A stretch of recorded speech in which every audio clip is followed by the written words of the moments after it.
Hi, my name is Ben Freer. I'm an immigration lawyer that helps people with the E-2 visa process. In the video that you're about to watch, I'm going to walk you through some E-2 visa investment examples. Now, I think this is a great topic because I oftentimes get questions about this. People will reach out to me who know about the basics. They know that there is not a minimum amount needed for the E-2 investment, but they want to know what kind of investment will actually work for E-2 visa purposes. Now, I'm hoping that after you watch this video and see the E-2 visa investment examples, you'll have a better idea of how a qualifying investment looks. Now, if you get to the end of this video and you need some clarification or you have questions about other aspects of the E-2 visa, please don't hesitate to reach out to me directly. So here it comes. I hope you enjoy the video. And again, please feel free to reach out to me if you have any questions.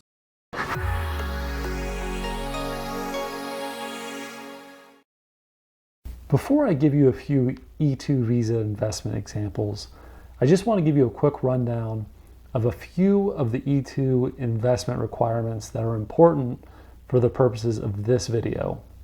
Now, many people know that for the E-2 visa, there's no minimum investment requirement. However, the investment does have to be large enough to make the business work.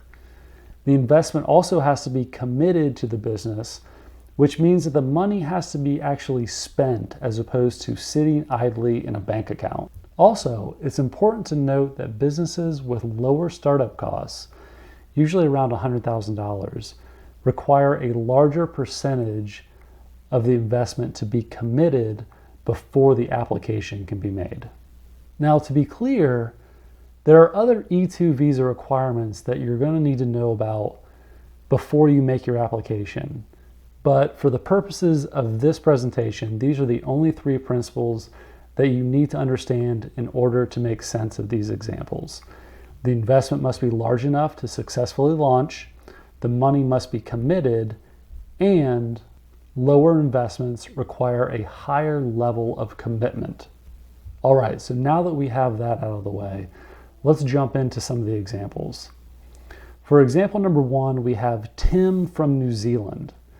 And Tim has a successful social media marketing business in New Zealand. He wants to move to the US and open a similar business.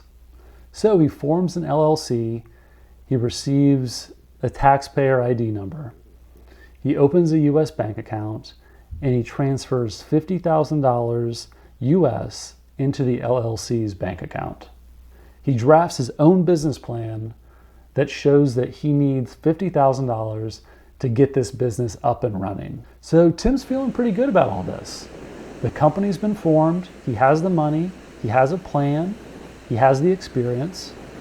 So, brimming with confidence, he applies for the E-2 visa, which is promptly denied. Why did this happen? Tim's E-2 visa application was denied because he had not actually committed the money to the business.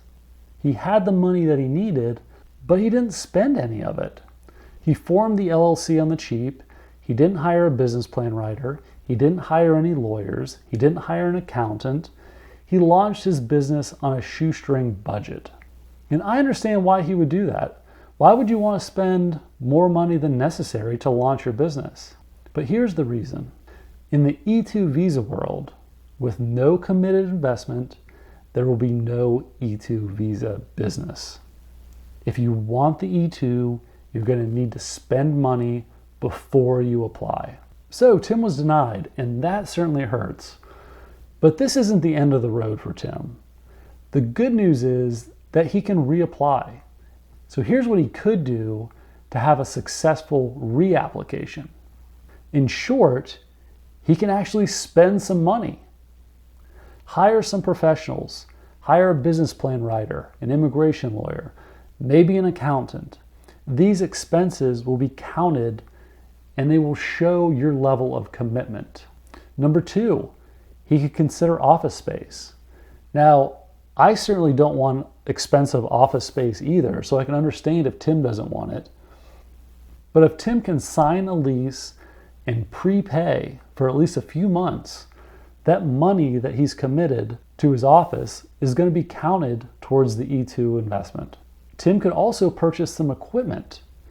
There aren't many businesses that I know of that do not at least require a computer. If Tim has been eyeing a new MacBook Pro, this would be the time to pull the trigger.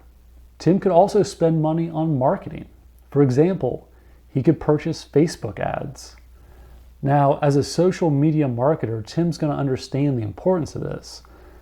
He could launch an awareness campaign. He could target people that could use his services and start spending money on ads. If Tim does these three things and commits his money, he will be well on his way to making a qualifying E2 visa investment. For example number 2, we have Sarah from the UK. And Sarah has always dreamed of leaving her soul-sucking corporate job. And as someone with an artistic side, she's always been interested in photography. She's also interested in living in the United States. So one day she hears about the E2 visa and she realizes that she could use the E2 to realize 2 of her dreams. So here's what she does. Sarah decides to take some action. On the nights and weekends, she takes photography classes. She reaches out to an immigration lawyer that guides her through the initial steps that she needs to take. She hires a lawyer to set up her business entity. She sets up a U.S. bank account. She transfers $35,000 into the account. Then she starts to spend her money. Some money goes to her lawyer. Some money goes to the business plan writer.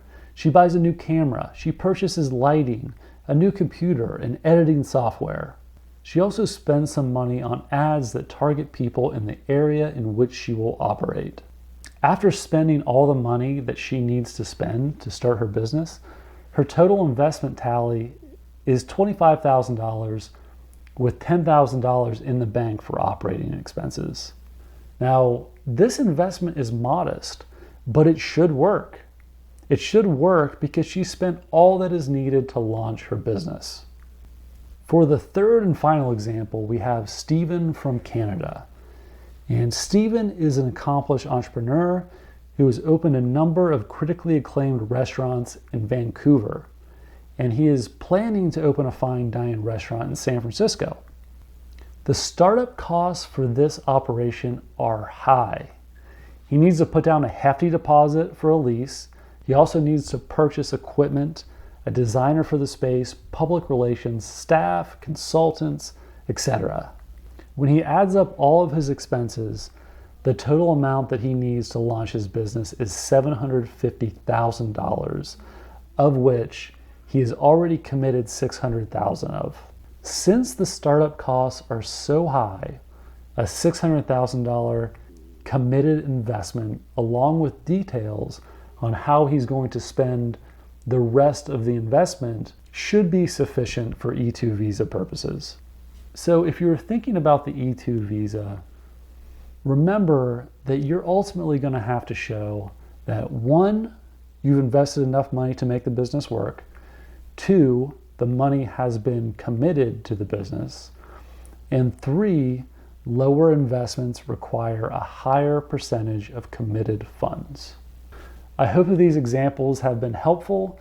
If you want to talk about your E2 visa possibilities, please feel free to set up a call through my website at freerlaw.com or email me at ben@freerlaw.com. Thanks so much.